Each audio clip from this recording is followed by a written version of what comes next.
Hey, I'm Ashley. Welcome back to my channel. If this is your first time checking in, thank you for giving this a watch. And if you're a returning viewer, then thank you for returning. Today, I just wanted to talk about the fact that everything in your head is not real. And I know that's a tricky topic because, like, we talk about manifestation and we talk about dreams and all this good stuff, but at the end of the day, everything in your head is not real.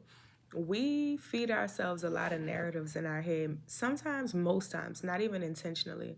A lot of times they come from our subconscious, but at the end of the day, we really have to be mindful of the fact that it is not all real. Like, a lot of it is, again, in our head. It doesn't hold any real weight in the real world. And I think it's important for us to get to the root of that reality, just because we spend a lot of time in our head as people, and especially as a culture that has shifted a lot to social media and not like natural ways of communication and existing in the world.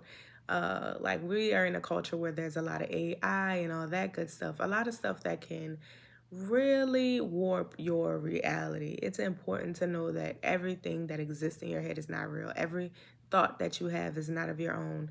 Every thought that you have just isn't true, simply.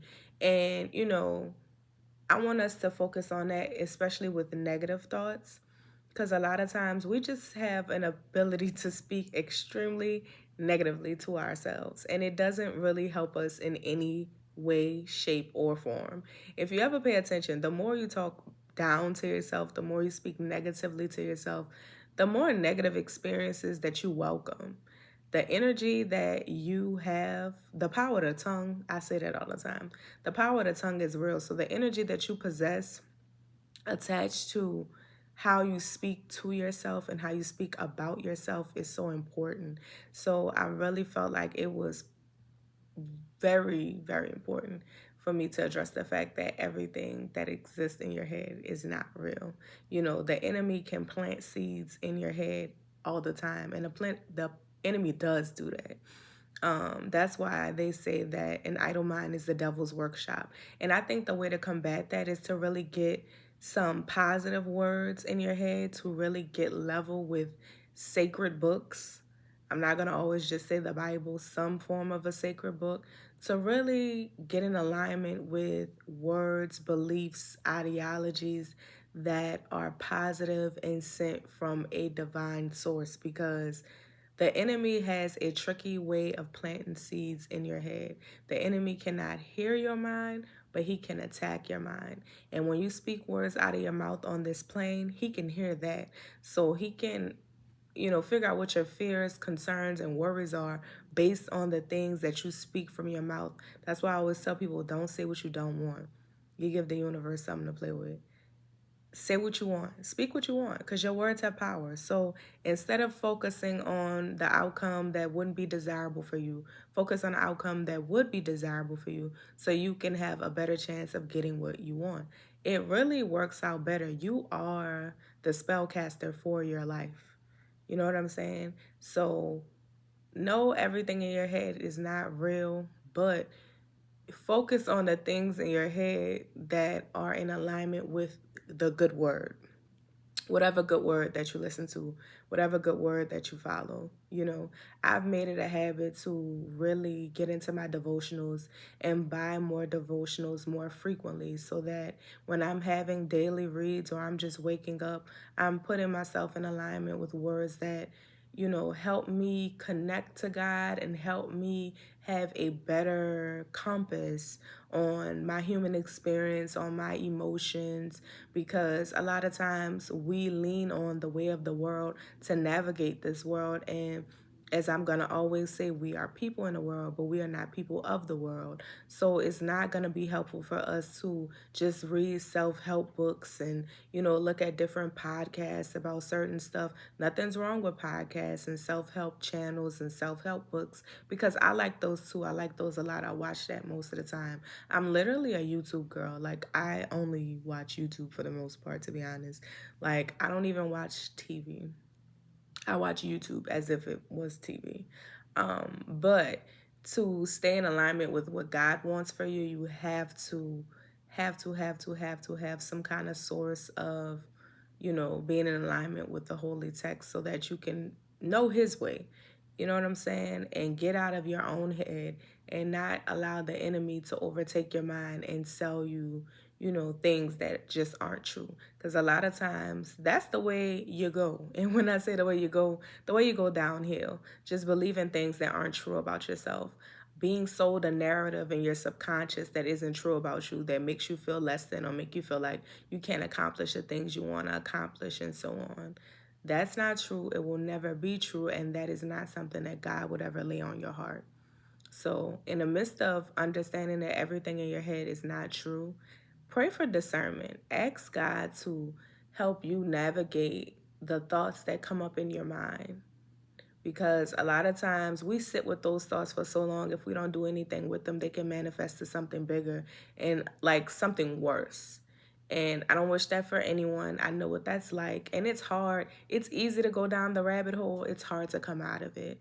So I really think it's important for us to be knowledgeable about what we're taking in, the kind of music we're listening to, the people we're hanging out with, even scrolling on social media, because there's a lot more narratives being sold to us in our subconscious through the exposure that we see of things on social media. We see so many things that you just wouldn't have normal exposure to on a day to day, but social media gives you a bird's eye view of everyone else's human experience. And it causes us to compare ourselves to people. It causes us to feel like we're behind sometimes.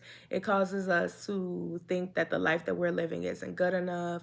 It causes us to really get confused sometimes. And everybody won't admit that, but as a human, it's true, because we see, like a lot of people say, the highlights of a lot of people's lives.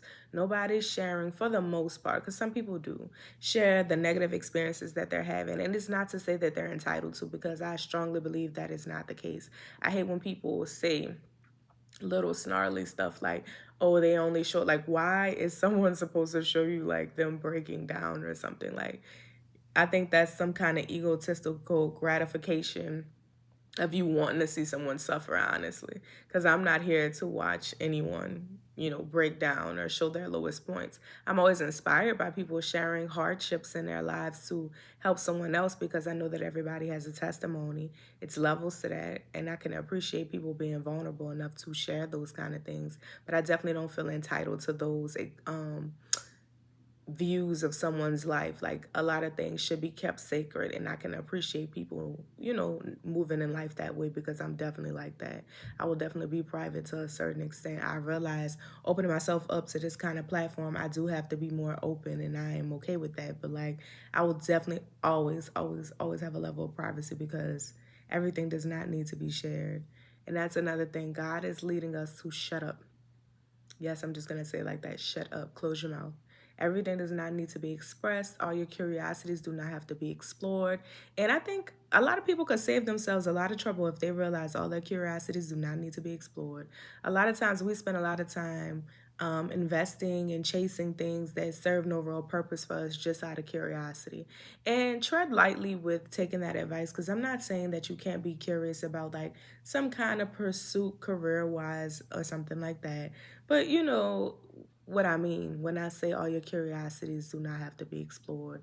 A lot of people tried their first drugs because they were curious, or they went after this guy because he seemed interesting, and like, it turned into the worst relationship of their life, or they turned into an addict because, they were just curious. And they'll tell you, I didn't know that it was going to be like that. I've heard stories like that in my experience in the field that I'm in. Like, oh, I was just trying this. There's a lot of people that, were trying to fill a void. And some people were just curious, like, oh, they brought this out, so I was trying it. Like, don't do that. And that's the way that the enemy will literally trick you, like making you curious about something. And then you get so curious, you feel like I should explore it. God will let you know if something's worth exploring. You know what I'm saying? Everything does not have to be explored. Every curiosity does not have to be explored. Every curiosity does not have to be expressed. There is power in silence. There is power in using your voice when it is necessary, and exercising silence. I really do believe that. I want you to take some time to journal on what's real and what's not, and what you would like to be real, because I really made this video with the hopes that people who are struggling with like body dysmorphia, you know, again, something in your head, you look in the mirror and you see one thing, and then there's a reality out in the world that other people see, because the narrative that you've sold yourself in the head is just not true. I want somebody to see this video and just know that everything in your head is not real, and you do not have to shortchange yourself in any way. You do not have to get lost in your mind. It's easy to get lost in your mind, and that's why I needed to make this video too. It is so easy to get lost in your mind. You really have to get level with God, and you really have to start praying. If you don't have a really real prayer schedule experience, it's time. It's definitely time to do that, because we're living in a world where you have to put your spiritual armor on. There's a lot of spiritual warfare going on. There's more going on with the things you can't see than the things that you can. And that's why I need you to get level with what's real in your head, because that is the devil's workshop to really sell you a narrative in your mind, and you build ideologies, experiences, fears on that. God doesn't want you to do that. God doesn't have that laid out for you. God doesn't give you fear. So first and foremost, whatever you're afraid of right now, God never told you to be scared of that, because God doesn't give you fear. The enemy gives you fear. God gives you faith. God gives you hope. God gives you armor for whatever you're experiencing. I don't know who needed to hear this, but thank you for tuning in if you've watched up until this point, and I'll see you guys in the next video.